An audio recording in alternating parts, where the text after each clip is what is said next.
Kata insya'a merupakan bentuk masdar dari ansya'a, yang berarti membangun, memulai kreasi asli, menulis, dan menyusun. Menurut istilah, insya ialah kebalikan dari khobari. Kalau khobari kemarin kan kalam yang bisa dikatakan benar atau bohong. Nah, kalau yang insya ini, dia tidak bisa bernilai benar atau dusta. Menurut istilah ulama balaghah, al-insya didefinisikan sebagai kalamun la yahtamilu sidqan wala kadiban lidzatihi. Kalimat yang tidak dapat diklaim benar atau dusta pada esensi berita itu sendiri. Jadi intinya itu kalam insya itu kalimat atau ungkapan yang tidak benar dan juga tidak bohong atau tidak dusta gitu. Oke, yang selanjutnya yaitu pembagian kalam insya. Kalam insya dibagi menjadi dua, yaitu insya tolabi dan insya ghairu tolabi. Yang pertama insya tolabi. Insya tolabi adalah kalimat yang menghendaki suatu permintaan yang belum diperoleh saat meminta. Ma yastad'i matluban ghairu hasil waqtu tolab. Ungkapan yang mengandung makna tuntutan yang belum وقت terwujud pada saat الطلب itu ظرف oh, zaman ما يستدعي مطلوبا غير حاصل وقت الطلب غير حاصل itu jadi apa? Hal وقت الطلب itu jadi apa? Jadi ظرف zaman. Ya. nah, ya Pak. Ghairu hasil waqtat tolabi. Jadi pada intinya insya tolabi itu dia mengandung makna tuntutan. Jadi misalnya seperti nanti pembagiannya insya tolabi itu ada istifham, pertanyaan. Jadi pertanyaan itu kan kita menuntut sebuah jawaban gitu. Jadi insya tolabi itu mengandung makna tuntutan, yaitu misalnya Contohnya apa, istifham Mbak? itu pertanyaan. Jadi nanti Pak ada di bagian bawah Pak. Oh ya, baik. Nah, ya. Jadi itu tadi insya tolabi, misalnya istifham, pertanyaan. Jadi pertanyaan itu mengandung tuntutan sebuah jawaban. Jadi mengandung minta timbal balik gitu. Yang kedua, insya ghairu tolabi. Insya ghairu tolabi adalah kalimat yang di dalamnya tidak menghendaki suatu permintaan. Mala yastad'i maghluban ghaira hasilin waqta talabi. Ungkapan yang tidak mengandung makna tuntutan dan tidak terwujud pada saat ada tuntutan. Jadi kebalikan dari talabi tadi, yang ini tidak menghendaki tidak bermakna, tidak mengandung makna tuntutan. Misalnya nanti di contoh itu ada misalnya pujian atau ya pujian. Misalnya pujian, jadi kita memuji itu tidak tidak mengharapkan tuntutan balik gitu dari sebuah pujian itu. Oke, nanti akan dijelaskan lebih lanjut di contoh-contohnya. Kemudian yang selanjutnya jenis-jenis kalam insya. Yang pertama insya tolabi itu nanti dibagi menjadi 5. Yang pertama amr, yang kedua nahi, yang ketiga istifham, yang keempat tamanni, dan yang terakhir nida. Yang pertama ini al-amr, bentuk perintah. Al-amr adalah meminta terlaksananya suatu pekerjaan kepada lawan bicara dengan superioritas dari penutur untuk melaksanakan perintah. Jadi ya intinya amr itu perintah yang meminta orang yang diperintah itu melakukan apa yang diperintahkan kepadanya gitu ya. Al-amr ini memiliki 4 pola. Yang pertama contohnya fi'il amr. A'udzu billahi minasyaitonir rajim. Kulu washrabu mir rizqillah. Makan dan minumlah. Dan di sini fi'il amrnya itu kulu. Makan, washrabu dan minumlah. Jadi perintah untuk makan dan minum. Kemudian yang kedua, fi'il mudhari yang diikuti lam amr. Dalam surah At-Talaq ayat 7, A'udzu billahi minasyaitonir rajim. Liyunfiqu dzu sa'atin min sa'atih. Yang artinya, di sini yang dimaksud fi'il mudhari yang diikuti lam amrnya itu tadi liyunfiq, hendaklah maksudnya itu linya itu hendaklah, jadi suruh untuk hendaklah menafkahkan, hendaklah orang yang mempunyai keluasan memberi nafkah menurut kemampuannya. Liyunfiq, hendaklah memberi nafkah. Oke, yang selanjutnya yaitu isim fi'il amr. Contohnya dalam Quran surah Al-Maidah ayat 105, A'udzu billahi minasyaitonir rajim. Ya ayyuhalladzina amanu 'alaikum anfusakum la yadurrukum man dhalla idza tadaitum. Nah, di sini maksudnya isim fi'il amri itu 'alaikum anfusakum. Jadi isim yang menunjukkan perintah. Jagalah dirimu. 'Alaikum. Jagalah dirimu, karena orang yang sesat itu tidak akan membahayakanmu apabila kamu telah mendapat petunjuk. Jadi di situ isim fi'il amr yang dimaksud itu 'alaikum anfusakum. Kemudian yang terakhir masdar pengganti fi'il amr. Contohnya Quran surah Al-Baqarah ayat 83, A'udzu billahi minasyaitonir rajim. Wabil walidaini ihsana. Nah, di sini yang dimaksud masdarnya itu yang ihsanan. Itu masdar pengganti fi'il amr.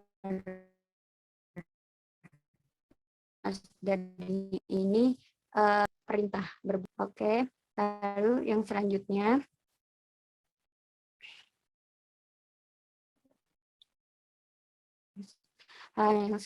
fungsinya amr. Fungsinya amr di sini contoh-contohnya itu ada beberapa kami cantumkan beberapa fungsi amrnya beserta contohnya. Yang pertama itu ad-doa, doa. Misalnya pada Quran surah An-Naml ayat 19, A'udzu billahi minasyaitonir rajim. Rabbi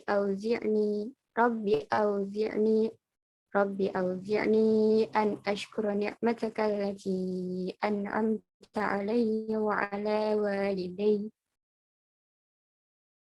Nah, di sini yang dimaksud amrnya itu yang auzi'ni. Anugerahkanlah aku ilham. Nah, di situ kan perintah tetapi itu doa. Jadi amrnya berfungsi sebagai doa. Anugerahkanlah aku ilham. Ya, tolong bisa diperhatikan dengan baik, adik sekalian. Justru perbedaan pembahasan antara di nahwu, disiplin ilmu nahwu dengan disiplin ilmu balaghah adalah letak pada fawaid kalam, yang pesan atau faidah dari sebuah narasi, sebuah kalimat. Dan ini merupakan substansi, Mbak, perbedaan. Kalau dalam nahwu, pembahasan amar itu sudah hal yang biasa ya.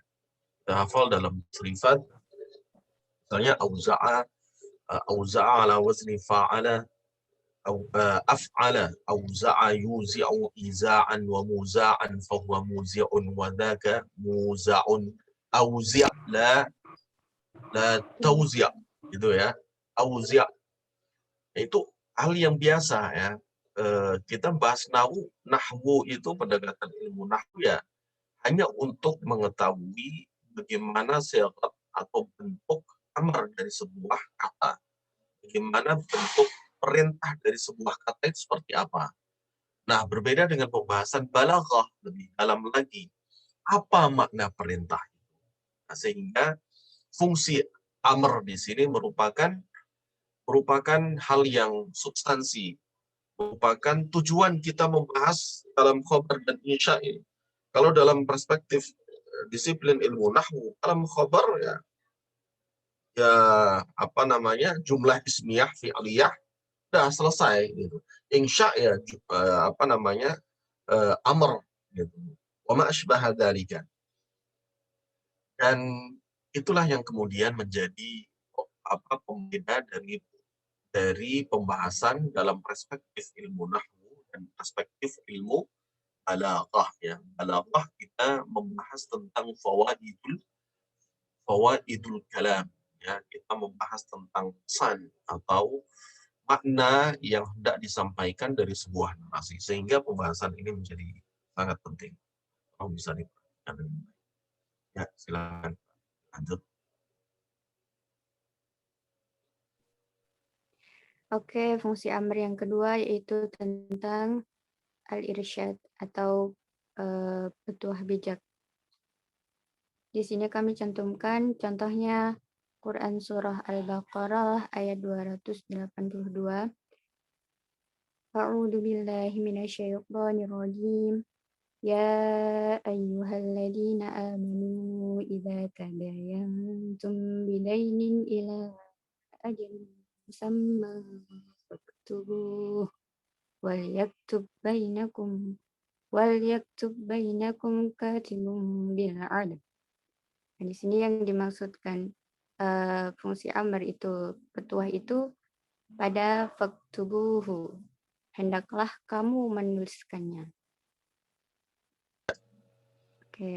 Nah, ini sama-sama fi'il amarnya, auzi' ya, auzi'ni faktubu, sama-sama fi'il amarnya. Sesuai dengan bentuk katanya masing-masing. Tapi kenapa pesannya bisa berbeda? Nah, disitulah letak urgensi ilmu balaghah. Dari mana fawaid itu kita bisa simpulkan? Dari mana pesan sebuah kalam, sebuah narasi, sebuah statement itu kita bisa simpulkan? Ya, dengan memahami secara holistik, memahami secara keseluruhan, ya, siyaqul kalam, ya, bentuk dari sebuah narasi itu secara sempurna, baru kemudian kita bisa simpulkan. Itu ya. Oke, lanjut.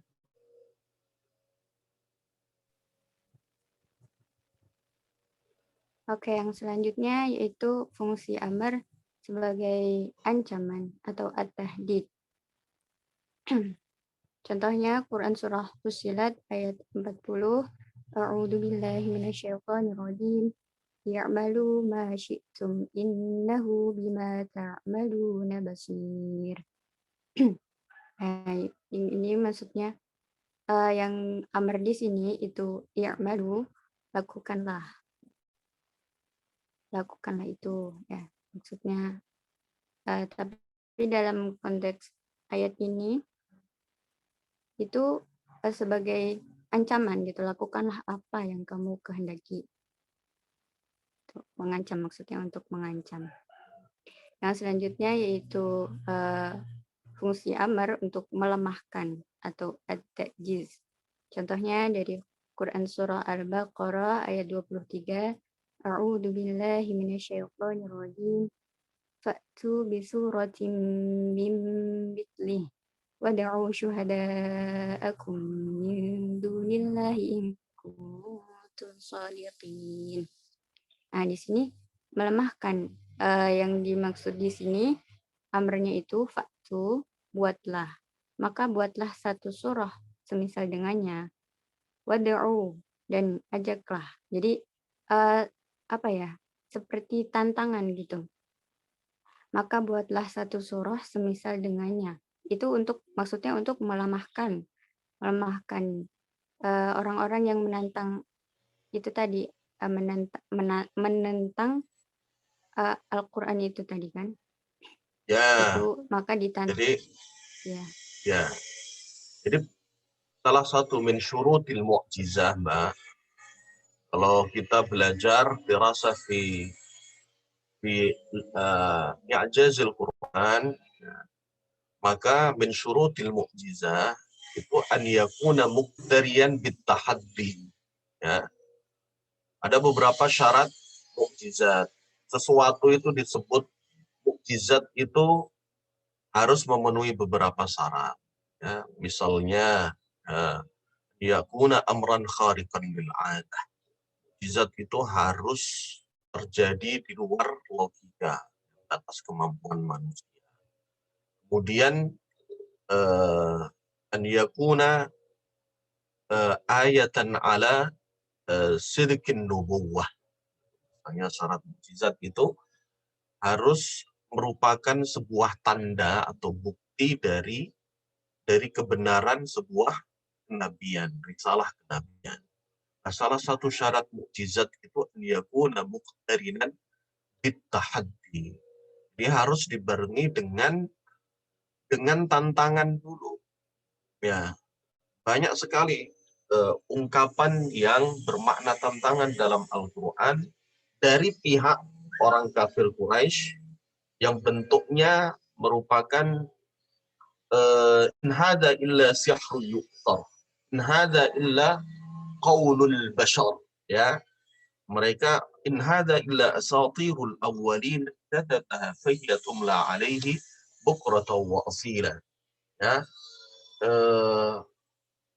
Jadi orang-orang kafir mengklaim bahwa Al-Quran itu adalah sihir, ya, kalimat atau rapalan atau mantra sihir, ya. In hadza illa sihru yuqsar, in hadza illa qaulul bashar. Ini karangan, ini ucapan manusia, gitu kan. Nah, itu ungkapan yang berbentuk tantangan. Kemudian dibalas lagi oleh Al-Quran. Ya, dibalas. Oke, kalau kalian mengatakan kalau Al-Quran itu adalah mantra sihir, sejenis mantra sihir atau hasil karangan manusia, atau di ayat yang lain, wa qalu asatirul awwalin iktadabaha fahiya tumla alaihi bukratan wa asila. Allah itu adalah kutipan yang dikutip Nabi Muhammad, ya, Muhammad dari para penulis terdahulu yang kemudian dikutip, di copy paste begitu dan dibaca berulang-ulang. Oke, kata Allah, kalau memang kalian menyatakan bahwa Al-Quran adalah mantra, sihir, kemudian ini kutipan dari penulis-penulis terdahulu dan seterusnya, maka makrunan bitahaddi, muktarinan bitahaddi. Oke, kalau begitu fa'tu bisurah. Ini beberapa tahap ada sekalian. Bahkan at-tahaddiyat fi Al-Quran Al-Karim itu merupakan salah satu mawdu'un min mawadhi'i tafsir al-mawdu'i. Ya. Jadi bicara tentang tantangan, ya, atau tantangan, jawab tantangan dalam Al-Quran itu merupakan sebuah pembahasan tersendiri dalam diskursus, ya, tafsir mawdu'i. Ya. Nah, ini juga beberapa tahap. Oke, mulai dari tahap pertama, qul la in istama'atil ins wal jinnu ala an ya'tu bimithli hadzal Qur'an. Oke, kalau begitu buat semacam Al-Qur'an, 114 surat. Kalian mampu atau tidak? Kalau memang kalian mengatakan kalau Al-Qur'an itu mantra sihir, ya, kutipan penulis terdahulu dan seterusnya. Oke, mampu juga. Oke, kalau nggak mampu, qul fa'tu bi asyri suwarin mithlihi. Qul fa'tu bi dalam surat Yunus. Qul fa'tu bi asyri suwarin mithlihi muftarayatu wad'u man istata'tum. Oke, kalau begitu nggak usah 114 lah, diturunin standarnya. Bi asyri suwar. Buatlah 10 saja surat. Terserah mau pilih yang mufassal atau as-sab'ut tiwal yang panjang, atau al-mi'un, surat yang berjumlah ratusan, silakanlah. Ya. Nggak mampu juga, bikin 10 surat saja. Oke, baru di surat Al-Baqarah ini. Ya. Qul fa'tu bi suratin min mithlih. Oke, kalau nggak mampu 10 surat, 1 surat saja. Nah, nggak mampu juga. Nah, artinya dari sekian banyak pembahasan ini, ya, syawahid di banyak ayat ini, kemudian kita bisa menyimpulkan bahwa fi'il amar atau sighatul amri dalam ayat ini bermakna ta'jiz. Ta'jiz itu ya dari kata ajuza ya'juzu, ajuzan, ya, ajuza artinya lemah. Kemudian menggunakan sighat mazid bi harfin at-ta'jiz ala wazni taf'il. Ya, ta'jiz artinya melemahkan. Dan kata mukjizat itu dari kata ya ta'jiz ini ya, melemahkan. Karena salah satu sifat atau karakter mukjizat itu yang melemahkan, ya, mematahkan argumentasi pihak lawan. Itu salah satu karakter dari mukjizat, sehingga bisa disimpulkan satu bi suratin mithlihi wad'u. Ini merupakan salah satu contoh siqatul amri, bentuk amr yang maknanya adalah ta'jiz, ya. Ta'jiz atau melemahkan. Untuk bisa kemudian menyimpulkan itu ada prosesnya, jangan lupa dari sekali. Seorang harus memahami ilmu bahasa, nahwu, sharaf dan seterusnya. Kemudian harus memahami berbagai macam aspek dalam tafsir, munasabah dan seterusnya untuk kemudian bisa menyimpulkan, oh, fi'il amr itu dalam ayat ini maknanya ini. Gitu ya. Jadi ini jangan lupa ya, ini sebuah proses istinbat yang tentu memerlukan waktu, pemikiran tentu yang panjang gitu ya, untuk kemudian bisa menyimpulkan, oh, ini fi'il amr ini maknanya sekian. Nah, inilah bedanya dari sekalian pembahasan dalam bidang studi ilmu nahwu. Kalau di nahwu kita nggak membahas, ya, kita hanya membahas fi'il amr itu ya apa bentuknya, itu seperti apa, kemudian mukhatabnya siapa, tinggal menyesuaikan apakah mukhatabnya itu mufrad atau mufrad mudzakkar atau muannas, ya, tasniyah mudzakkar atau muannas, jamak mudzakkar atau jamak muannas. Itu saja pembahasan ilmu nahwu, tidak sampai kepada maqasid, ya, atau ma'ani di balik perintah itu. Nah, itu menjadi pembahasan disiplin ilmu balaghah. Jadi kalau penjelasan adik-adik hanya sebatas menjelaskan kalau ini adalah siaghatul amr saja, maka itu menjadi pembahasan ilmu nahwu. Nah, ketika sudah ada wilayah pembahasan makna, ya, maqasid atau maksud dan tujuan sebuah kalam, sebuah siaghat, nah itu baru bisa dikatakan, oh, ini pembahasan ilmu balaghah. Makanya ada ilmu ma'ani. Maksudnya ilmu ma'ani kalam. Ya. Ilmu yang mempelajari makna-makna yang tersirat dalam sebuah kalimat. Itu ada. Ya, lanjut, Pak.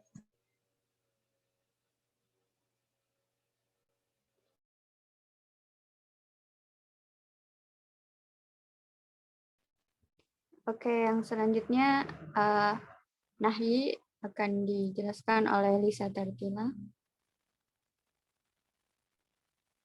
Ini masih ada yang kelewatan, Pak. Al-Ibahah belum? Oh iya, Pak.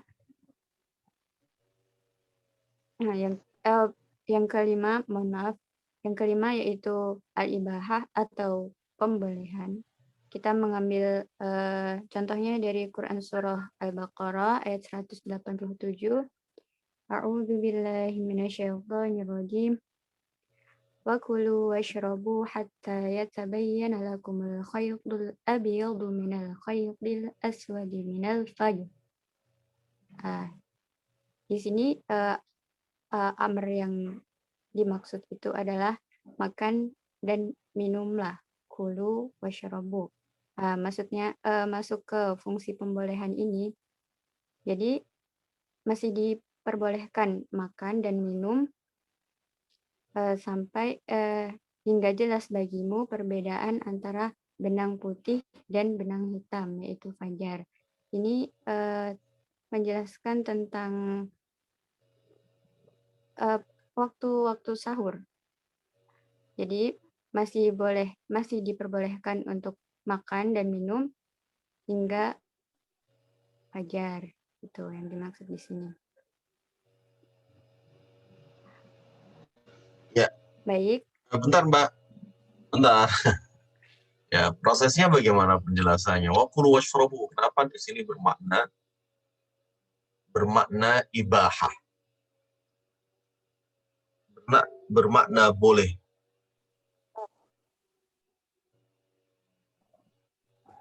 Ya, karena pembolehan pembolehan masih diperbolehkannya makan dan minum, Pak, sampai Yakin Mbak Fahmi begitu. Ya, ini ada hubungannya dengan tanasub bainal ayat atau persisnya bil ayatil lati qablaha. Ini kan Al-Baqarah 187. Sedangkan ayat 183 kan berbicara tentang puasa Ramadan. Ya ayyuhalladzina amanu kutiba alaikumus siyamu kama kutiba alal ladzina min qablikum la'allakum tattaqun. Sebelah kiri setelah satu ayat agak ke atas itu, kemudian ke bawah ya sampai wa idza sa'alaka 'ibadi anni fa inni qarib ujibu da'i dzan fastaghfiru wal ladina 'allakum yarshudun uhilla lakum. Ya, itu sebuah rangkaian mulai dari perintah berpuasa, menahan lapar dan dahaga, atau persisnya pengertian puasa itu ada al-imsak an jami'il muftirat, ya, atau menahan dari segala hal yang membatalkan puasa. Makan minum adalah salah satunya, karena bukan hanya makan dan minum saja yang membatalkan puasa, namun berhubungan suami istri, istimna, kemudian nuzul damil haid, ya, atau an-nifas, ya, itu membatalkan puasa dan hal-hal lain. Nah, setelah ada larangan, baru kemudian uhilla lakum lailatas siyamir wafathu ila nisaikum hunna libasul lakum wa antum libasul lahun alimallahu annakum kuntum takhtanuna anfusakum fataba alaikum wa afa ankum fal'ana bashiruhunna wabtaghu ma kataballahu lakum wa kulu washrabu. Ya, Mbak, ya. Jadi kesimpulan atau istinbat bahwa amar dalam ayat ini bermakna ibahah itu melalui sebuah rangkaian proses secara kronologis menafsirkan ayat-ayat sebelumnya. Ayat tentang puasa, nggak boleh ini, nggak boleh itu, dan seterusnya. Nah, kalau sudah batasan, ya, kalau sudah ghurubus syams wa kulu washrabu, ya, wa kulu washrabu, sehingga amar ini dimaknai sebagai ibahah. Itu ya, Mbak, ya. Oke? baik, Pak. Ya, baik. Lanjut. Oke, yang selanjutnya an-nahi akan dijelaskan oleh Lisa Sabrina. Baik, yang selanjutnya yaitu an-nahyi, bentuk larangan.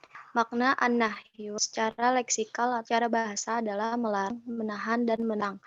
An-nahyu memiliki beberapa fungsi makna, diantaranya ad-du'a, al-irsyad, ad-dawam, dan al-tahdid. Yang pertama, doa. Contohnya dalam Al-Quran surat Al-Imran ayat 8, A'udzubillahi minasyaitonirrajim. Bismillahirrahmanirrahim. Rabbana la tuzigh qulubana ba'da idh hadaitana. Yang artinya, ya Tuhan kami, janganlah Engkau condongkan hati kami kepada kesesatan setelah Engkau berikan petunjuk kepada kami. Bentuk yang pertama ini bentuk an-nahyun dalam bentuk A. Yang kemudian Ya, ini jelas, Mbak, ya, kalau doa mah. Ya, lanjut. Yang kedua adalah al-irsyad, itu petuah bijak atau nasihat. Dalam Al-Quran surat Al-Maidah 101, A'udzubillahi minasyaitonirrajim. Ya ayyuhalladzina amanu la taslu an asya'a in tubalakum tasukum.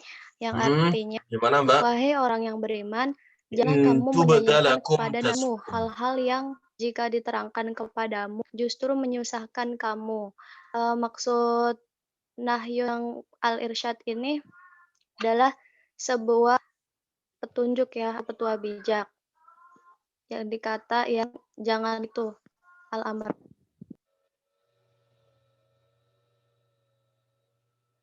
Terus an-nun bentuk ketiga adalah ad-dawam atau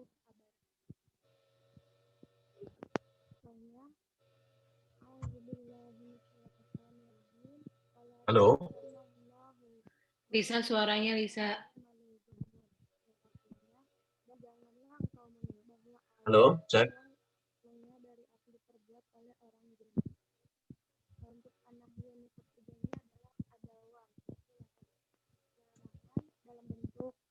BK saya Lisa, lanjutkan. Sepertinya Lisa terkeluar. Enggak ada kok itu Lisa. Lisa, suaranya hilang. iya suaranya dia. Kenapa? Oke. Ulangin lagi, Lis. Tadi Yang selanjutnya Ada nggak suaranya? sekarang udah Ada. Ulangi dari adawam, Lis. Halo Kak Fahmi. ada Tadi dari mana pas hilangnya? Adawam.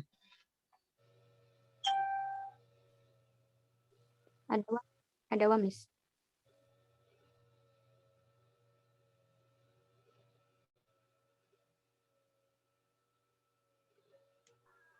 Adawam.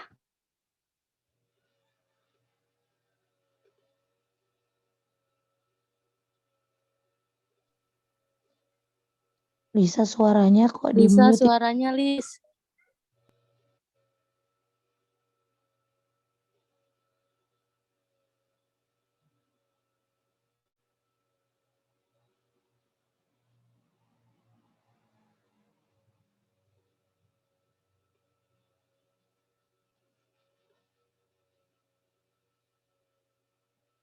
Halo, cek. Barangkali bisa dibantu temannya yang sekiranya sinyalnya bagus.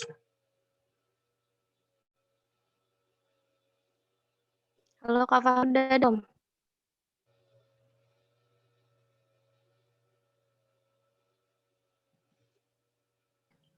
ada Lis.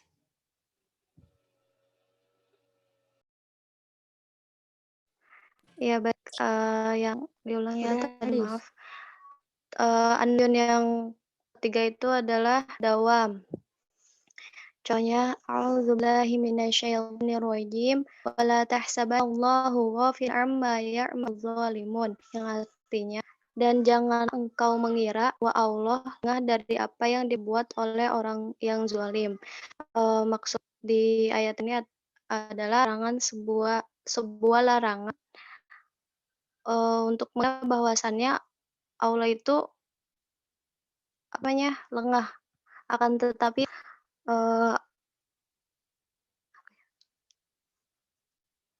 tes. Iya Lis, lanjut ada kok. Ada Lis, ada.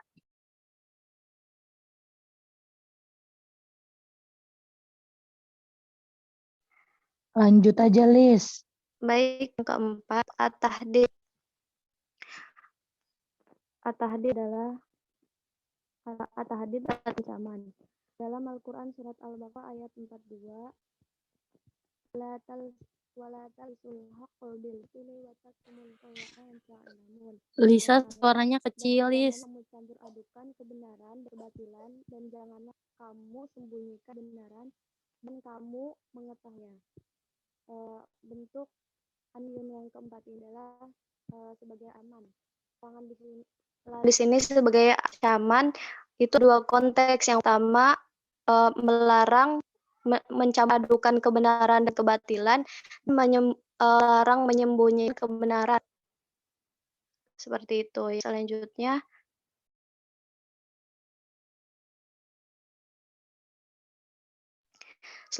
istifham. Secara istilah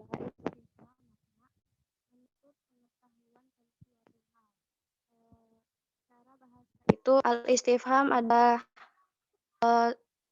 pertanyaan ya. Dari segi bentuknya, istifham bagi menjadi 3 macam. Yang pertama, pertanyaan kadang meminta konfirmasi, kadang meminta afirmasi. Yang kedua, pertanyaan yang meminta afirmasi saja. Yang ketiga, pertanyaan yang meminta konfirmasi saja. Nah, di sini kan dijelaskan yang poin pertama. Yang pertama, pertanyaan yang meminta konfirmasi dan kadang minta afirmasi.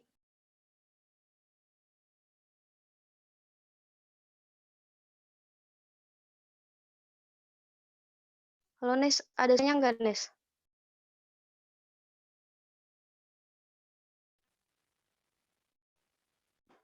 Ada Lisa. Baik, yang pertama pertanyaan yang kadang minta konfirmasi dan kadang meminta afirmasi, maksudnya itu dalam contoh surat Ad-Dukhan ayat 37. A'udzubillahi minasyaitonirrajim. Ahum khairun am qaumun tu'in. Yang artinya apakah mereka kaum musyrikin lebih qaumu baik tubba. atau katuba? Ya Mbak, hati-hati bacanya Al-Quran soalnya ya. Ahum khairun am Konfirmasi dan qaumu afirmasi tubba. itu maksudnya ini ya, konfirmasi itu menanyakan sebuah kebenaran, terus sedangkan kalau afirmasi itu kayak menyatakan sesuatu. Kalau di ayat tersebut, apakah mereka kaum musyrikin yang lebih baik atau tuba? Berarti ini masuk ke konfirmasi, menanyakan kembali kebenaran bahwasanya menanyakan apakah kaum itu musyrikin atau kaum tuba, seperti itu. Yang selanjutnya, pertanyaan yang afirmasi saja, istifham yang digunakan adalah hal. Tadi itu menggunakan hamzah ya. Yang kedua nih, bentuk itu menggunakan hal. Contohnya Al-Quran surat Al-Maidah ayat 60. A'udzubillahi minasyaitonirrajim. Qul hal unabbiukum bisyarri min dzalika ma'ubatan 'inda Allah. Yang artinya, katakanlah Muhammad, apakah akan aku beritakan kepada kamu tentang orang yang lebih buruk pembalasannya dari orang fasik di sisi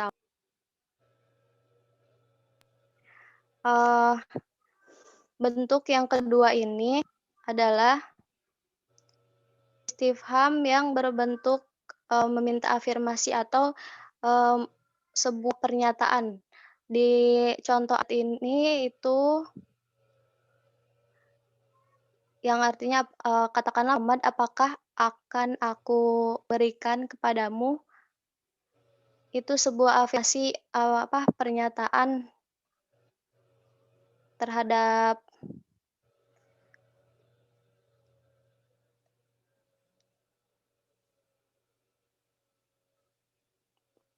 pembalasan dari orang fasik. Yang kemudian poin ketiga,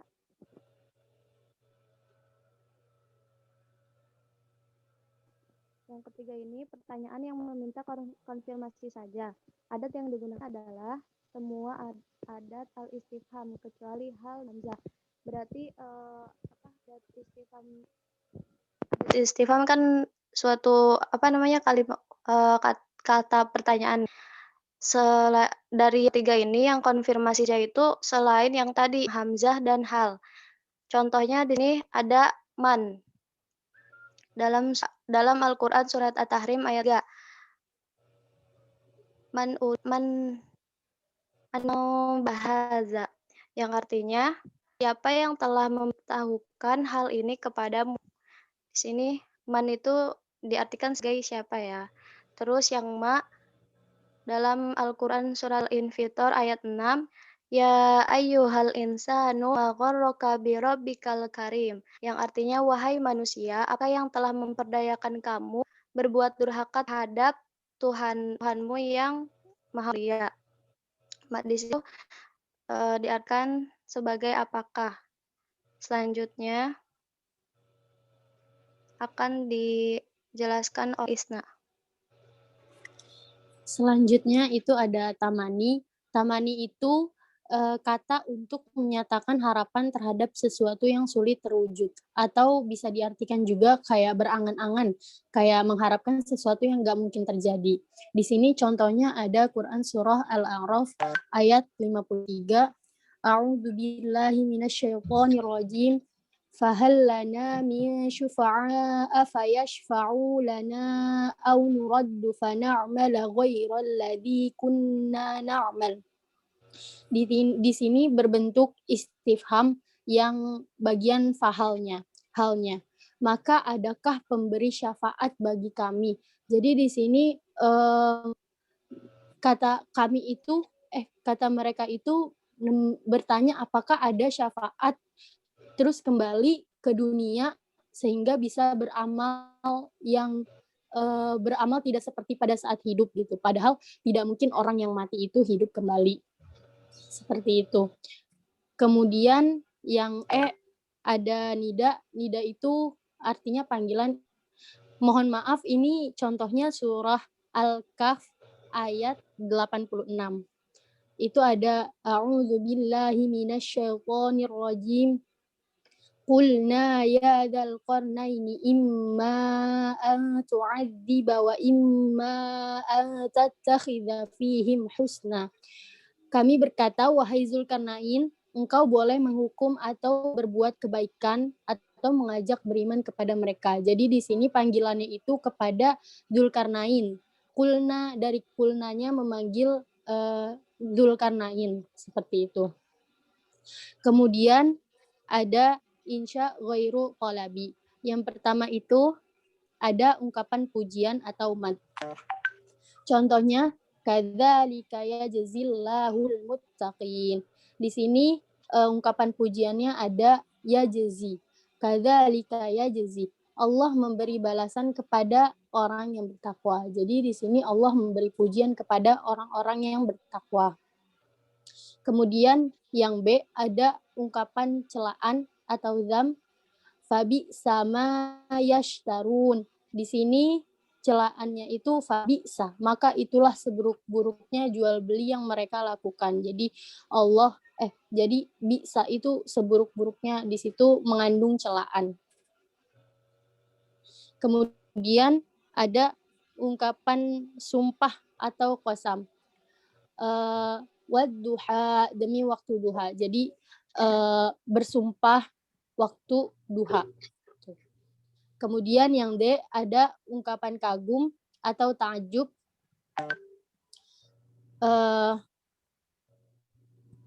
Kemudian yang D ada ungkapan kagum atau ta'ajub. A'udzubillahi minasyaitonirrajim. Kaifa takfuruna billahi wa kuntum amwatan fa ahyaakum thumma yumitukum thumma yuhyikum thumma ilaihi turja'un. Bagaimana kamu ingkar kepada Allah padahal kamu tadinya mati, lalu Dia menghidupkan kamu, kemudian Dia mematikan kamu, lalu Dia menghidupkan kamu kembali, kemudian kepadanya lah kamu dikembalikan. Jadi ada ungkapan seperti kagum dan ta'ajub. Kemudian yang terakhir ada ungkapan harapan atau roja. A'udzubillahi minasyaitonirrajim. Fa'asallahu ayyatiya bil fathi aw amrin min 'indihi fayusbihu 'ala ma asarru fi anfusihim nadimin.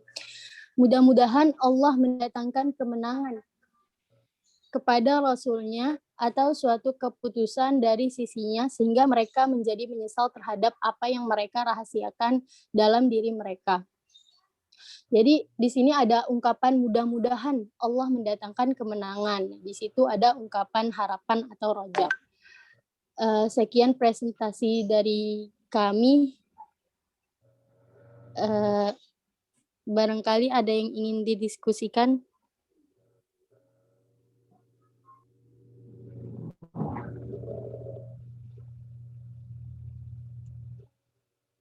Ya, silahkan Mbak.